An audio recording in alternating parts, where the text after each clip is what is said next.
예, 제가 오늘 준비한 말씀의 제목은 주보에 나와 있듯이 나를 믿는 자는 죽어도 살겠고 살아서 나를 믿는 자는 죽지 아니하리라입니다. 나를 믿는 자는 죽어도 살겠고 살아서 나를 믿는 자는 죽지 아니하리라. 예, 오늘은 요한복음 1장에서 11장까지의 주요 내용을 살펴보려고 하는데요. 요한복음 1장에서 11장까지를 보게 되면 우리가 살아가면서 겪게 되는 인생의 그 갖가지 문제들을 제시하고 있다는 것이죠. 여러분, 인생이 어떤 문제로부터 시작해서 더 나아가 여러 다양하게 그 문제로 파급되어 나가는데요. 마침내 어디까지 갑니까? 결국은 인생의 마지막 단계인 죽음까지 가게 됩니다. 그러니까 오늘 다룰 요한복음에서는 그 문제들을 쭉 제시하고요. 그러면서 그 답은 딱 하나를 말하고 있다는 것이죠. 바로 예수 그리스도입니다. 이 부분을 오늘 우리가 말씀을 통해 확인해 보려고 하는 것이죠. 여러분, 그 창세기 3장으로부터 시작된 모든 문제를 우리는 정확하게, 명확하게 확인해야 하는데요. 그 시작은 요한복음 1장 5절입니다. 요한복음 1장 5절을 보겠습니다.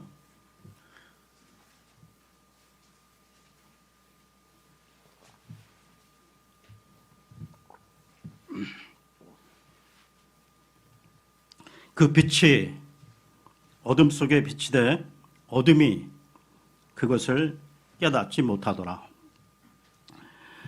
여러분, 우리 인생의 첫 번째로 해결해야 할 개인 문제는 다른 것이 아닙니다. 지금 우리가 날마다 보고 듣게 되는 이 뉴스를 통해서 보게 되는 정치, 경제, 사회, 교육 문제도 아니고요. 영적 문제라는 것입니다. 그게 바로 하나님을 떠나 어둠에 잡힌 영적 문제인데요. 어둠이 깨닫지 못하더라. 지금 많은 사람들이 암이란 질병을 경계하고 무서워하는데요. 그런데 진짜 무서운 암은 흑암이라는 것입니다. 영적 어둠, 이 흑암이 사람들을 덮쳐가지고요. 모든 저주, 재앙이 거기로부터 파급된다는 것입니다. 그런데 이 인생의 문제가 흑암이라고 하더라도 괜찮다는 것이죠. 바로 요한복음 1장 9절을 보겠습니다. 1장 9절입니다. 그 빛은 참 빛으로 세상에 들어오는 모든 사람을 비추느니라. 모든 사람에게 비추는 빛 때문에 흑암, 어둠을 꺾을 수 있다. 이 빛이 바로 예수 그리스도이신 것이죠. 그러니까 모든 근본 문제의 해결자 예수 그리스도가 우리에게 오셨습니다. 오셔서 우리의 과거 문제와 현재와 미래 문제까지 끝내셨다는 것이죠. 완벽한 답, 예수 그리스도. 여기서부터 우리가 흑암을 꺾고 들어가야 한다는 것입니다. 그리고 이 개인의 문제가 어디로 파급되는지 보겠는데요. 요한복음 2장입니다. 그러니까 개인이 무너졌으니 그 가정이 온전하겠습니까? 사람들이 결혼 전에 너하고 나하고 합쳐서 잘 살아보자. 결혼하면 나아지지 않겠느냐입니다. 그렇지 않다는 것이죠. 그러니까 흑암의 문제, 이 근본 문제는 사람이 힘을 합쳐서 해결할 문제가 아니라는 것이죠. 그 연장선에서 이 가정에는 수많은 문제와 부족함이 나올 수밖에 없다는 것입니다. 2장 본문에 그 가나 그 혼인 잔치, 그 기쁨의 혼인 잔치에서 포도즙이 떨어졌습니다. 기쁨을, 흥을 살려주는 포도즙이 다 떨어졌어요. 그러니까 사람들이 문제 해결을 위해 애쓰지만 해결할 수 없었습니다. 이 사항은 우리에게 무엇을 암시하고 있을까요? 이 가정 문제의 그 근본 해결은 인간들이 아무리 노력해도 안 된다는 것입니다. 왜 그럴까요? 그 가정의 주인이 우리 주님이 되어야 하는데 주님이 그때까지 손님으로 앉아 계시기에 일을 안 하십니다. 그러자 마리아가 제안을 하는데요. 2장 5절을 보겠습니다.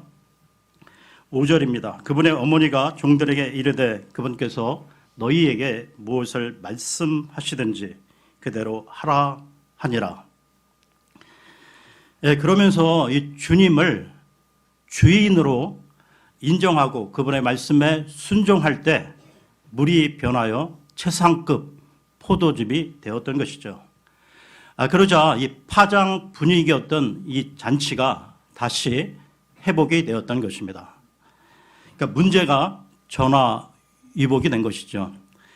그러니까 마찬가지로 우리들 가정에 문제 또한 끊임없이 이어지고 부족함이 생기지만 예수 그리스도가 우리 가정의 주인이 되시면 해결된다는 것입니다. 그 다음에 2장 13절 이후에 보게 되면요, 성전 정화의 이야기가 나오고 있습니다. 그러니까 예수님이 그 유월절을 앞두고 예루살렘 성전에 올라가셨는데요. 성전 안에는 그 희생 제물인 소, 양, 그 비둘기를 파는 장사꾼들뿐만 아니라 돈을 바꾸는 자들도 있었습니다.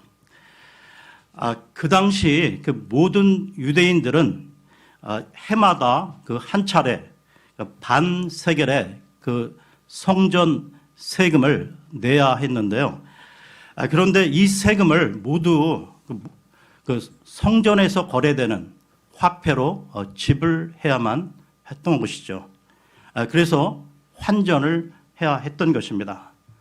그러면서 이 환전상들은 종교 지도자들이 만든 이러한 제도를 통해 많은 이득을 취했고 종교 지도자들 또한 이들로부터 많은 세금을 거둬들였던 것입니다. 이처럼 질펀한 그 시장 바닥이 된 성전을 보신 예수님께서는 성전에서 수많은 그 장사꾼들을 몰아내셨던 것이죠. 2장 15절에서 16절을 보겠습니다.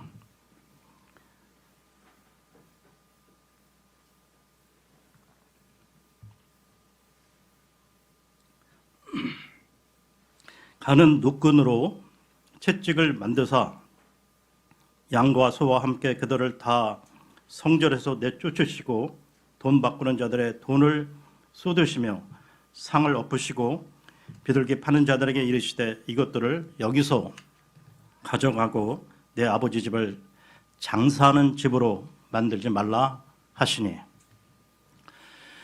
지나간 그 교회의 역사를 보게 되면 그 중세 캐톨릭을 비롯해 현재의 그 많은 그 세속화된 교회에서는 이 물질주의에 입각한 기복신앙과 돈의 신인 만몬을 따라간다는 것입니다.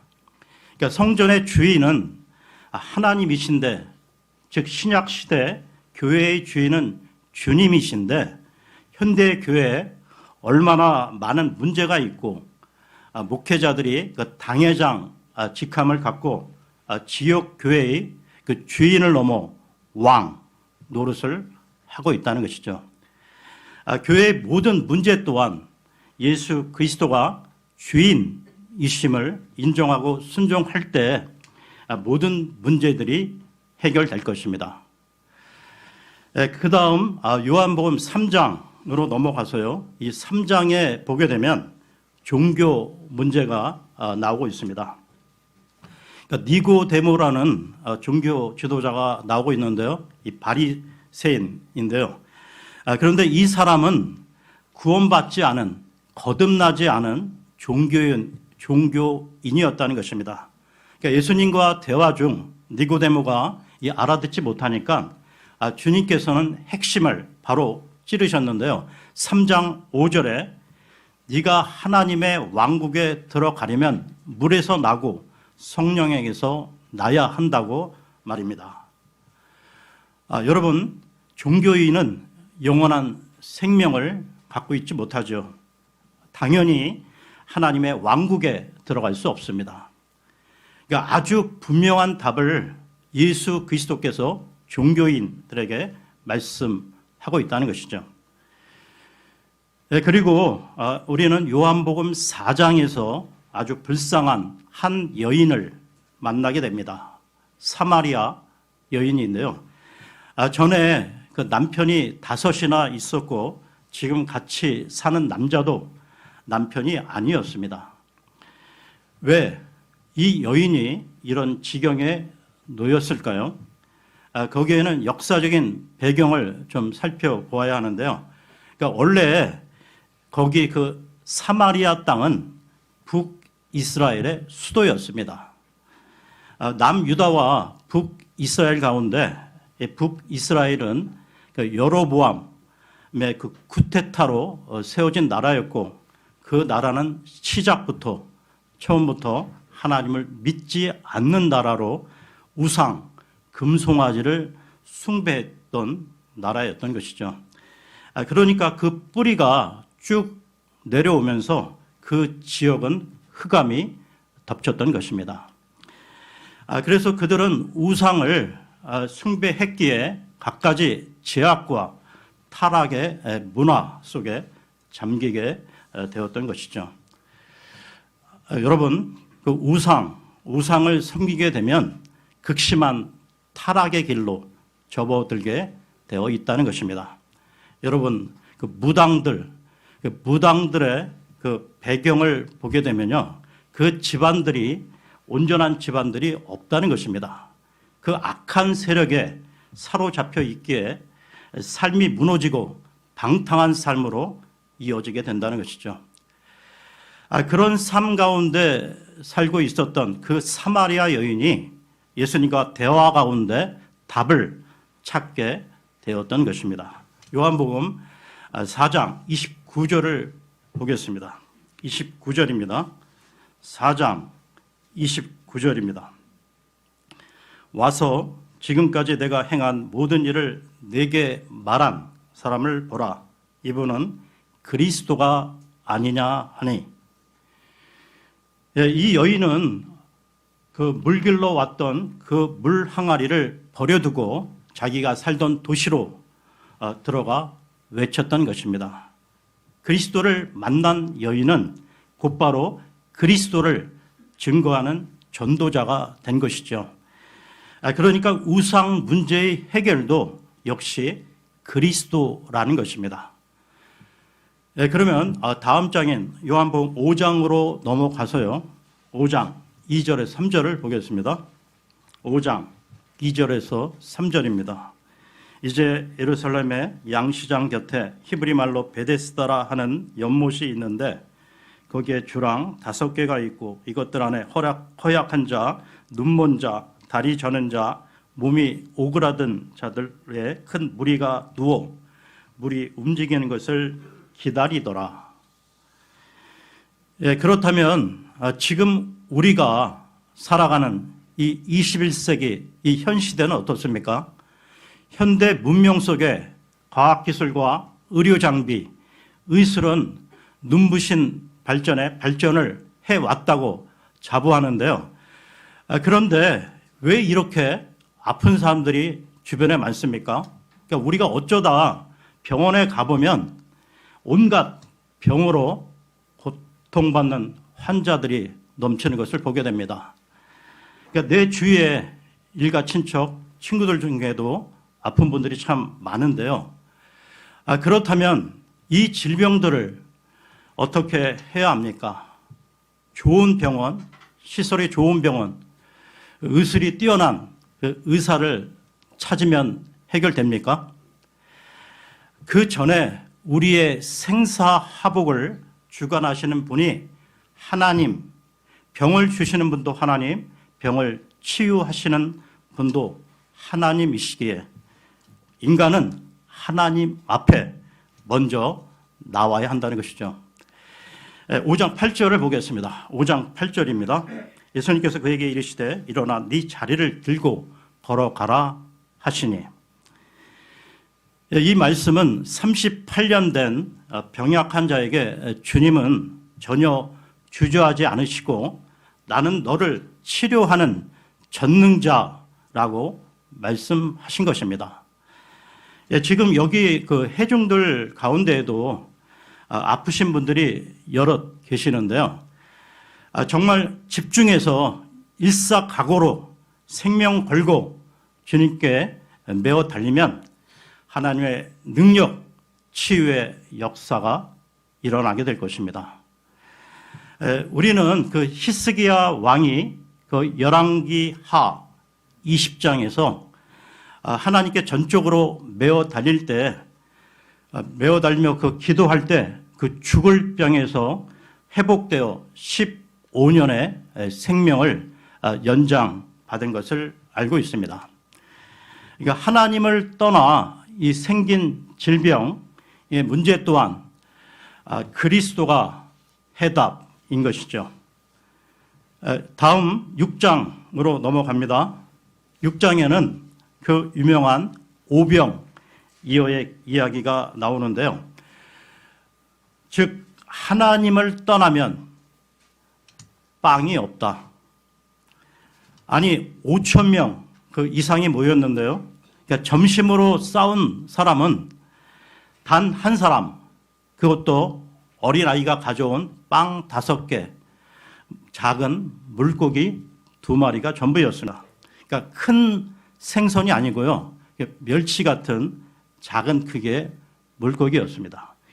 그러니까 이런 모습은 무엇을 말하는 것일까요?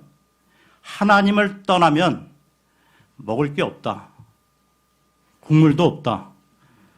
이와 관련해 누가복음으로 가서요. 누가복음 15장 11절에서 16절까지 보겠습니다. 누가복음 15장 11절에서 16절입니다.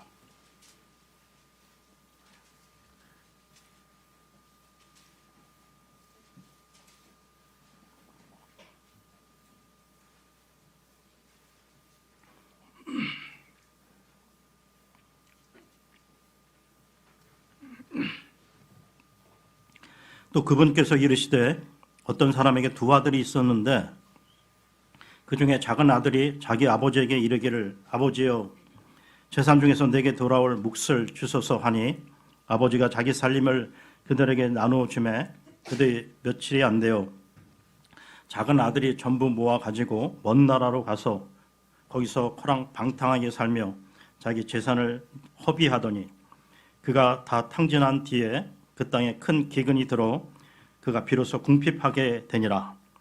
그가 가서 그 나라의 국민 중 하나에게 연합하니 그 사람이 그를 자기의 들로 보내어 돼지를 치게 하니라.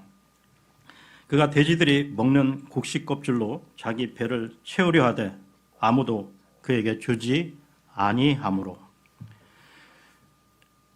둘째 아들이 아버지로부터 이 받은 유산을 다 허비하고요. 나중에는 어디까지 갑니까? 그러니까 너무 배가 고파 돼지가 먹는 그 사료를 먹고자 하나 그것조차 주는 자가 없도다라고 말하고 있습니다. 하나님을 떠나면 아무것도 남지 않는다는 것이죠. 저 북한을 한번 보십시오. 그러니까 하나님을 떠나 이 공산주의를 받아들인 결과 그 전에 그 김정일 그 정권 시절에 뭐 고난의 행군 뭐 시절을 이렇게 그때 뉴스에 통해서 보는데 뭐 100만에서 300만 명이 아사자가 나왔다 하고요. 최근 뉴스에도 이 개성 그쪽에서 아사자가 하루에 몇십 명씩인가 나온다는 기사를 보았습니다. 그러니까 오병이어의 기적을 보이신 예수 그리스도, 그러니까 경제 문제 해결 또한 오직 예수 그리스도인 것이죠. 다시 요한복음으로 돌아오겠습니다. 다음 장, 그 요한복음 7장으로 들어가면요, 그러니까 예수님의 그 동생들이 어느 날 그 예수님을 찾아와 말하기를, 아니 형은 무엇인가 일을 하려면 이 갈릴리 시골에서 하지 말고 빨리 그 유대로 큰 도시로 들어가세요. 거기서 당신을 드러내소서 하고 권했던 것입니다. 여러분, 이것이 무엇이죠? 세상의 가치관이요, 논리입니다. 자기를 내세우는 것이죠. 그에 대해서 주님은 뭐라고 말씀하십니까? 요한복음 6장 63절을 보겠습니다. 요한복음 6장 63절입니다. 살리는 것은 영이며 육은 아무것도 유익하게 하지 못하느니라. 내가 너희에게 이르는 말들은 곧 영이요 생명이니라. 여러분 한번 보십시오. 그러니까 조금 전 언급한 오병이어의 기적을 체험했던 5천 명이 넘는 그 군중들이 나중에는 다 떠나고 12제자만 남게 되었을 때 주님이 물으셨습니다. 너희도 가려느냐 하고요. 그때 베드로의 대답이 무엇입니까? 6장 68절 보겠습니다. 6장 68절입니다. 그때 시몬 베드로가 그분께 대답하되 주여, 영원한 생명의 말씀들이 주께 있사온데 우리가 누구에게로 가리이까? 바로 이것입니다. 이것을 우리가 확신하고 마음에 각인하면요, 세상이 나를 무시하고 짓밟아도 이 살아있는 영적 자산을 갖고 있으면 든든하다는 것입니다. 다 빼앗겨도, 다 잃어버려도 괜찮다는 것이죠. 여러분, 지금까지 살아오시면서 너무 억울한 일을 당하신 적이 있습니까? 또는 누군가로부터 큰 손해를 본 적이 있습니까? 괜찮다는 것입니다. 우리가 그리스도의 보배를 가진 이상 다 가졌다는 것이에요. 이와 관련해 고린도 후서로 갑니다. 고린도 후서 4장 7절에서 9절입니다. 고린도 후서 4장 7절에서 9절입니다.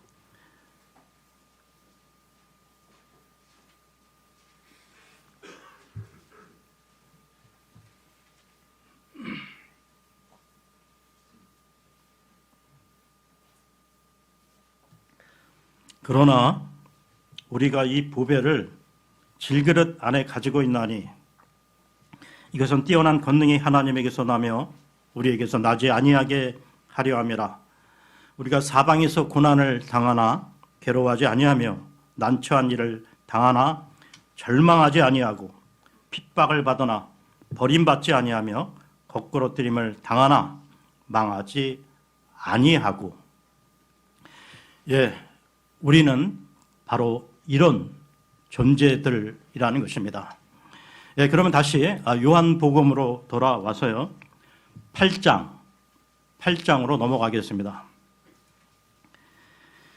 이 8장에 보면 우리 인간이 그 해결하기 힘든 문제를 만나게 되는데요. 음란의 문제입니다. 이 성적인 문제는 그 누구도 자유로울 수 없다는 것이죠. 하나님의 사람 다윗도 거기에 넘어졌습니다. 아무도 그 누구도 이 문제 앞에는 큰 소리 칠 수 없다는 것이죠.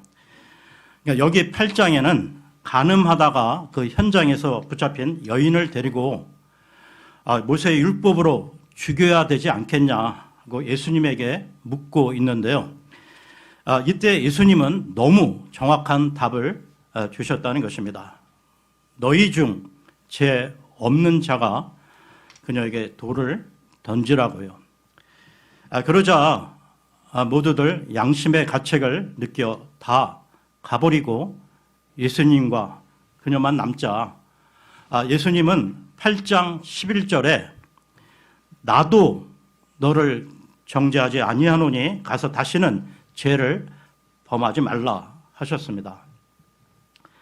그런데 여러분, 이 죄를 우리가 어떻게 넘어설 수 있을까요? 계속해서 끊임없이 다가오는 이 육신의 정욕의 문제를 어떻게 처리할 수 있겠습니까? 그 다음 구절인 8장 12절을 보겠습니다. 8장 12절입니다. 그때 예수님께서 다시 그들에게 말씀하여 이르시되 나는 세상의 빛이니 나를 따르는 자는 어둠 속에 다니지 아니하고 생명의 빛을 얻으리라 하시니라. 그리스도, 빛 대신 그리스도, 그분 말씀과 빛의 은혜 속에 늘 24시간 있지 않으면 그 누구라도 인간의 이 근본 죄성인 이 음란의 문제를 이길 수 없다는 것이죠. 그래서 이 믿음의 바탕이 없거나 약하다면 음란의 유혹과 미혹이 다가올 때 차라리 그 자리를 피하고 도망치라는 것입니다. 그 창세기에 나오는 그 요셉, 청년 요셉이 그 보디발 아내의 그 유혹으로부터 도망쳤듯이 말입니다. 그러면 그 다음 장인 9장으로 넘어가서요. 9장에는 너무나 중요한 문제가 나오고 답이 나오고 있습니다. 태어날 때부터 눈이 먼 사람이 나오는데요. 그러니까 이를 본 그 제자들이 안타까워 예수님께 묻고 있습니다. 도대체 누구의 죄 때문에 저 사람이 저렇게 태어났습니까? 본인입니까? 그의 부모입니까? 그때 주님의 대답은 9장 3절에 누구의 죄도 아니요 다만 이것은 하나님의 일을 나타내고자 함이라 하셨습니다. 그리고는 진흙을 이겨 치유해 주셨는데요. 여러분은 지금까지 살아오면서 그러니까 어려서부터라든지 그러니까 자기 자신에 대해 가족에 대해 한탄하며 자조하며 나는 왜 이렇게 태어났고 나는 왜 이렇게 못나고 못난 이런 집구석에 태어나 고생하는가 하고 생각하신 적이 있으신지요? 여러분, 그 환경을 통해 하나님의 영광을 드러내는 기회로 잡으시기 바랍니다. 그리스도 복음 안에서는 다 아름답게 그리스도 복음 안에서는 버릴 게 없다는 것입니다. 그리스도와 함께라면 내가 어떤 상황을 만나도 다 괜찮다는 것이죠. 하나님의 영광, 하나님의 계획 가운데는 슬픈 운명은 없다는 것입니다. 로마서 8장으로 갑니다. 로마서 8장 28절을 보겠습니다. 로마서 8장 28절입니다.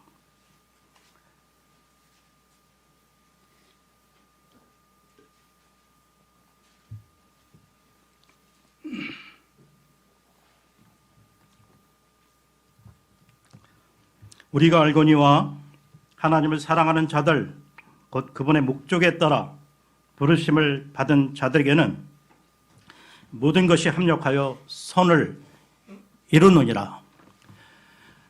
저도 지금까지 살아오면서 한 50년 가까이 신앙생활을 해오고 있는데요. 저도 많은 어려움을 겪었지만 이 구절이 항상 제 내리를 떠나지 않았음을 기억하고 있습니다. 네, 다음 요한복음 10장으로 넘어갑니다. 10장에는 목자들의 이야기가 나오고 있는데요. 10장 8절에 보면 나보다 먼저 온 모든 자들은 도둑이요 강도라는 말이 나오고 있습니다. 여러분, 우리는 지금 이 마지막 시대 라오디게아 교회 시대를 살아가고 있습니다. 이 혼돈의 시대에 참된 목자가 어디 있겠습니까? 그 어디를 보아도 사꾼 목사들이 너무나 많다는 것이죠. 지금 이 시대에 각 교회들이 안고 있는 문제들이 얼마나 많은지요. 참 부끄러운 얘기지만 세상 불신자들이 교회를 걱정하고 있습니다. 교회만은 그래서는 안 되지 않냐고요. 그러니까 이런 시대에 우리는 살아가고 있고 신앙생활이라고 하고 살아갑니다. 그러니까 교회의 시스템이 수준이 세상보다는 나아야 하는데 어떤 면에서는 세상보다 한참 못한 것 때문에 손가락질 받는다는 것이죠. 그렇다면 우리는 어떻게 해야 합니까? 선한 목자 대신 오직 주님밖에 없습니다. 주님밖에 답이 없기에 날마다 주님 앞으로 직접 나아가야 하는 것이죠. 주님의 말씀 가운데 거하며 주님의 말씀을 들어야 합니다. 더구나 이 마지막 혼란과 혼돈의 영적 어두움이 짙어가는 이때 우리 각 개인은 주님과의 깊은 교제로 들어가야 한다는 것이죠. 날마다 때마다 우선순위로 말씀과 기도로 주님과의 살아있는 교제를 회복해야 한다는 것입니다. 그러면 다음 장 11장으로 넘어가서요. 11장은 인생의 최종적인 문제, 죽음의 문제와 그리고 부활 사건을 다루고 있습니다. 죽음 앞에서 사람들은 모든 것을 내려놓을 수밖에 없죠. 얼마나 이 세상 사람들은 죽음을 두려워하는지 할 수만 있으면 더 살겠다고 아둥바둥 온갖 수단과 방법을 가리지 않는데요. 그러나 우리 그리스도인들은 그런 사람이 아니라는 것이죠. 오래전 그 이화여대 총장을 지냈던 김한란 박사라고 계셨는데요.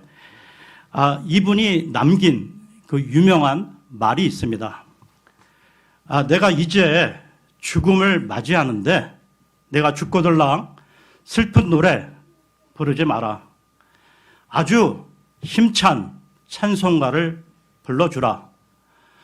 나는 가장 멋있는 나라에 들어간다라고요. 요한복음 11장에 보게 되면 나사로가 죽은 그 현장의 이야기가 나오고 있습니다. 그러니까 언뜻 보면 주님의 그 처음 그 행동이 이해가 안 되는 것이 그러니까 나사로가 병들어 죽게 되었다는 그 소식을 전에 듣고도 같은 장소에서 이틀을 더 머무셨다가 나사로가 죽은 후에 그 현장에 오셨던 것이죠.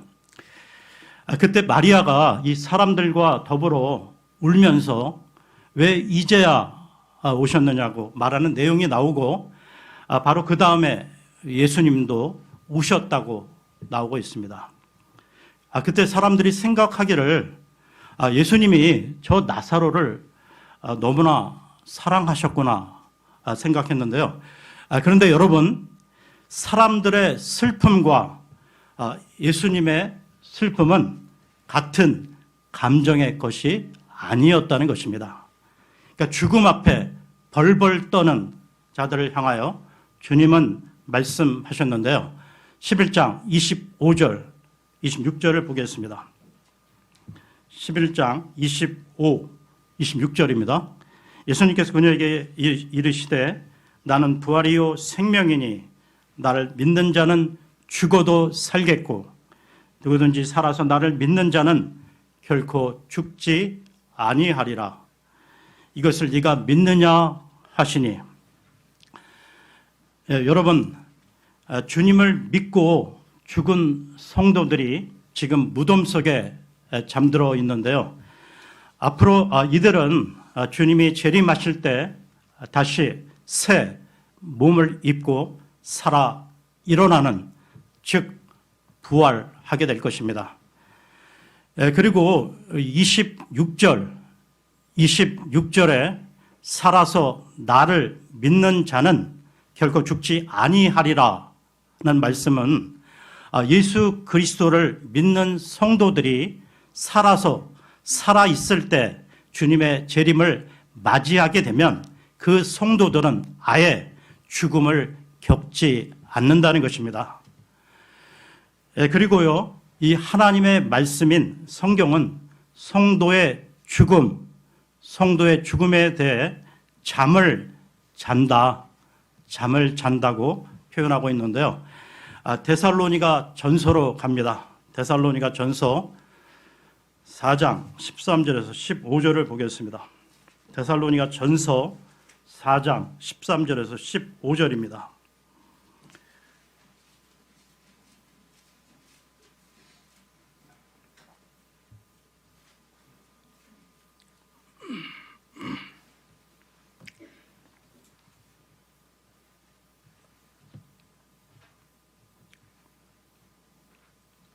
그러나 형제들아, 잠자는 자들에 관하여 너희가 모르기를 내가 원치 아니하노니 이것은 너희가 아무 소망 없는 다른 사람들 같이 슬퍼하지 아니하게 하려 함이라.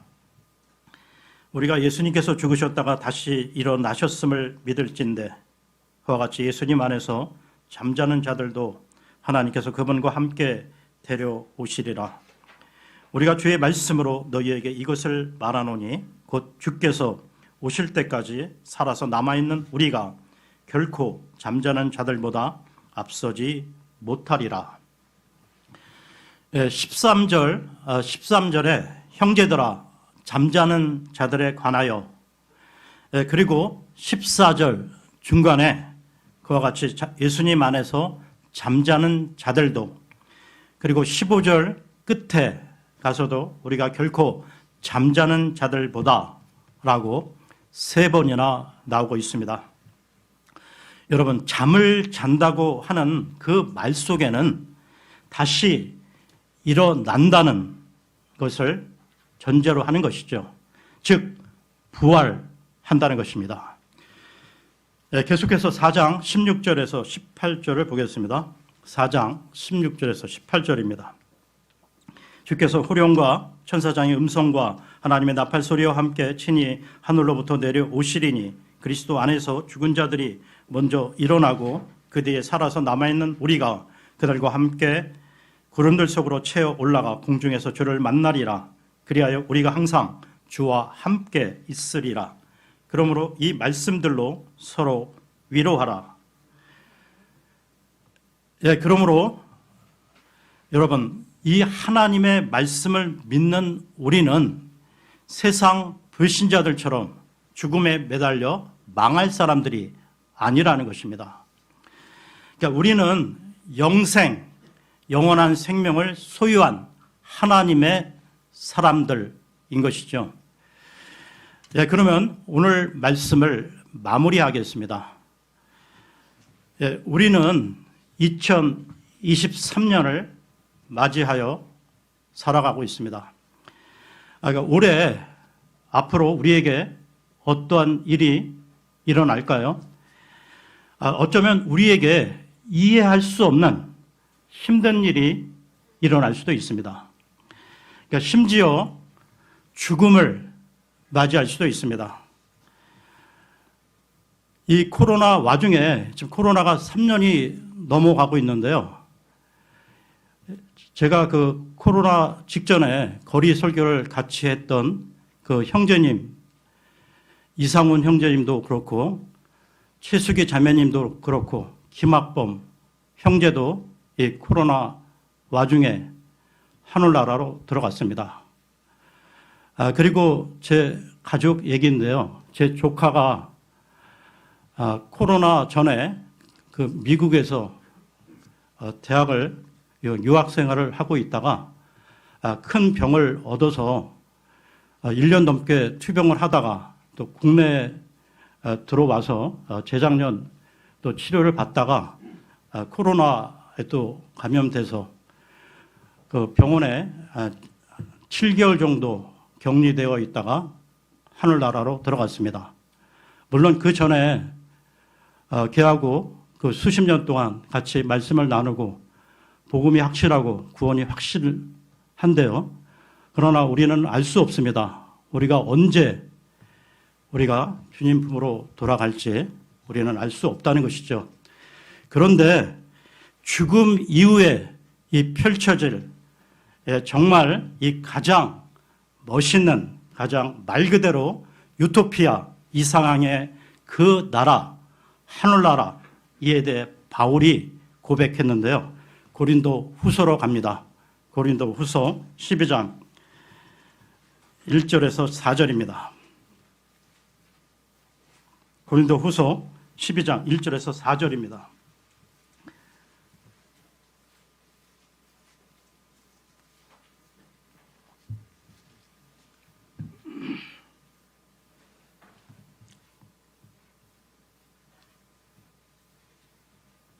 자랑하는 것이 물론 내게 유익하지 아니하나 내가 주의 환상들과 계시들로 나아가리라. 내가 그리스도 안에 있는 한 사람을 알았는데 그 사람은 14여 년 전에 셋째 하늘로 채어 올라갔느니라. 몸 안에 있었는지 내가 말할 수 없으며 몸 밖에 있었는지 내가 말할 수 없으나 하나님은 아시느니라. 내가 이러한 사람을 알았노니 몸 안에 있었는지 몸 밖에 있었는지 내가 말할 수 없으나 하나님은 아시느니라. 그가 낙원으로 채어 올라가서 말할 수 없는 말들을 들었는데 사람이 그것들을 말하는 것은 법에 어긋나느니라.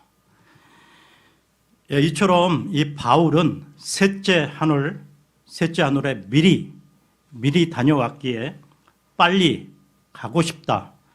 그 나라가 너무 좋은 것을 알기에 그러나 너희 때문에 내가 여기에 있다고 고백했던 것입니다.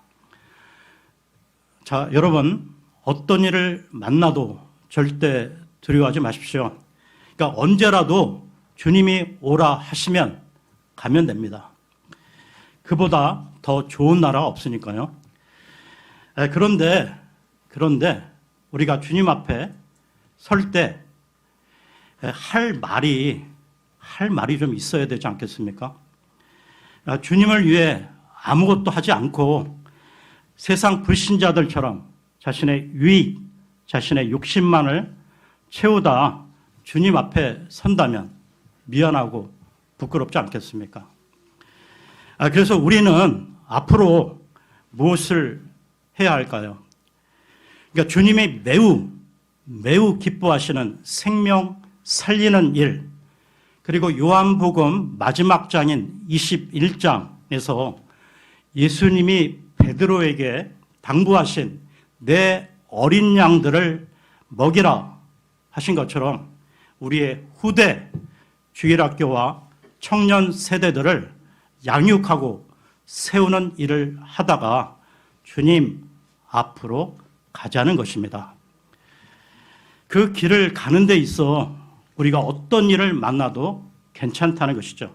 그러니까 사방으로 우겨쌈을 당해도 쌓이지 않고 거꾸로 트림을 당해도 망하지 않는다. 왜냐? 우리에게 그리스도가 계시기 때문에 어떤 문제가 닥쳐도 그리스도를 통하여 우리는 그 문제들을 해결해 나갈 것입니다. 예, 메시지는 마쳤고요. 잠시 오늘 전해드린 말씀을 생각하시며 잠시 기도하는 시간을 갖겠습니다.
예, 다 같이 일어나셔서 찬송가 1038장 부르겠습니다.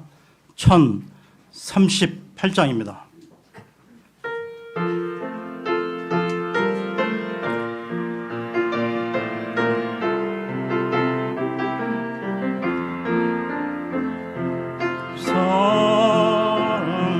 사랑하는 자다 찬송할 때에 그 왕자 앞에 불러서 그 왕자 앞에 들러서 큰 영광 돌리세 큰 영광 돌리세 또 밝고 노묘한 쉬운 성 향하여 가세 내 주의 찬란한 성에 찬송하며 올라가세 주 믿지 않는 자나 찬송 못하나 하나님 자녀된 자들 하나님 자녀된 자들 그 기쁨 전하세 그 기쁨 전하세 저 밝고 묘한 쉬운 성 향하여 가세 내 주의 찬란한 성에 찬송하며 올라가세 하늘 황금길을 나 이르기 전에 온성 언덕 위에서 시온성 언덕 위에서 수많은 천사들 날 인도하리라 저 밝고도 묘한 시온 성 향하여 가세 내 주의 찬란한 성에 찬송하며 올라가세 눈물 다 씻고 늘 찬송 부르리 임마누엘 주 앞에 저 임마누엘 주 앞에 나 영광 드리리 나 영광 드리리 밝고도 묘한 쉬운 성 향하여 가세 내 주의 찬란한 성에 찬송하며 올라가세. 예, 기도하겠습니다.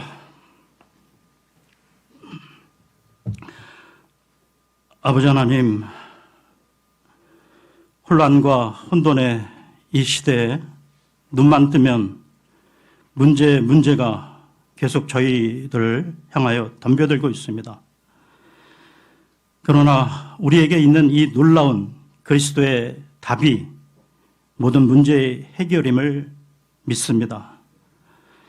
십자가에서 다 이루었다 선포하신 주님, 우리가 더 이상 세상 일에 속지 아니하고 이제 예수 그리스도의 복음을 붙잡고 누리게 하옵소서. 모든 문제를 향하여 그리스도를 선포하는 하나님의 사람들 되게 하여 주옵소서. 갖가지 우상에 잡혀있는 가정, 가지가지 문제에 붙잡혀있는 가정마다 그리스도를 통해 모든 것을 뛰어넘고 일어서게 도와주옵소서. 더 나아가 그리스도의 복음의 증인들로 저희들을 세워주셔서 많은 혼들을 주님께로 인도하는 저희들이 되게 하옵소서. 이 모든 간구를 곧 다시 오셔서 저희들 이 땅에서 데려가실 우리 주 예수 그리스도의 이름으로 기도하옵나이다. 아멘.